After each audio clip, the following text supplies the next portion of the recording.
misalnya belajar tentang nano, aplikasi, dan dasar teori, kalian tidak akan mengerti tanpa memahami tentang pengantar daripada nanoteknologi. Sama halnya kalau misalnya kita di teknik metal, hal yang paling fundamental itu adalah PMT.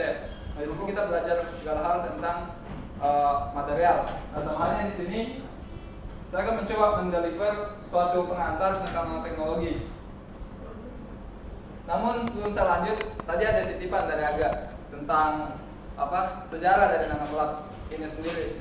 Jadi Nanoclub UI berdiri sebenarnya tahun 2012. Berdiri tahun 2012. Itu di bawah naungan IPTEK, IMET. Jadi pada saat itu Kabit IPTEK saat itu Kak Vincent yang sekarang lagi di Jepang ya, Tokodai.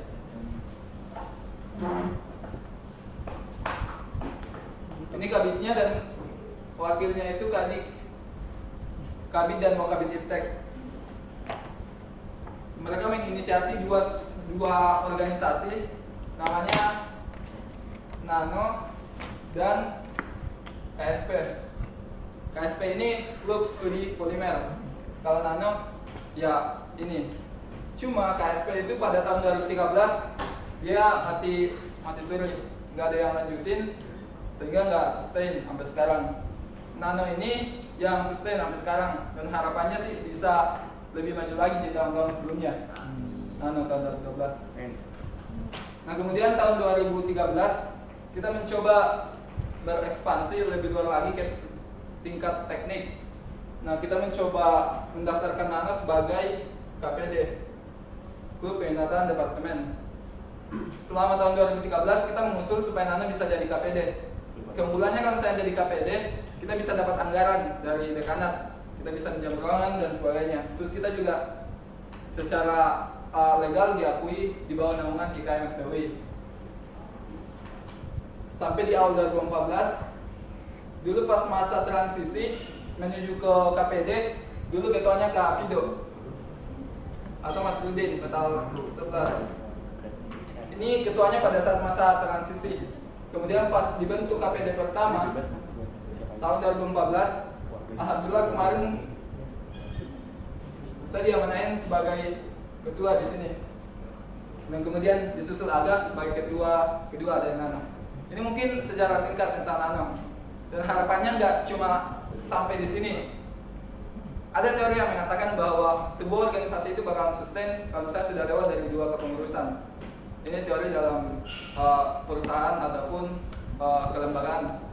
Nah, ini tanggung jawab besar bagi kepengurusannya Aga.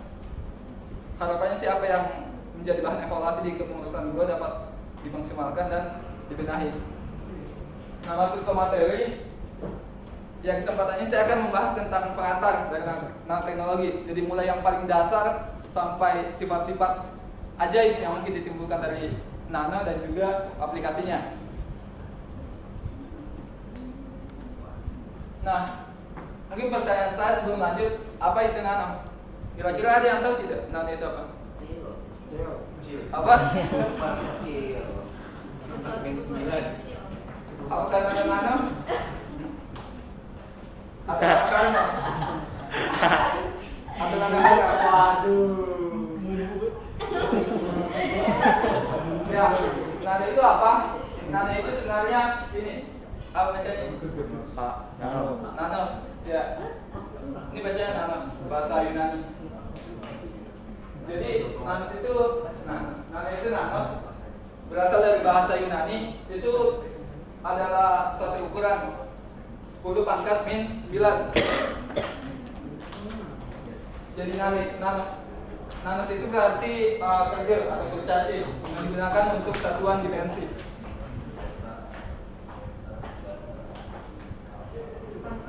Nah, mungkin teman-teman bertanya, sekecil apa sih 1 nanometer itu? Kira-kira ada yang bisa tahu nggak sekecil apa 1 nanometer? Kelihatan nggak kira-kira?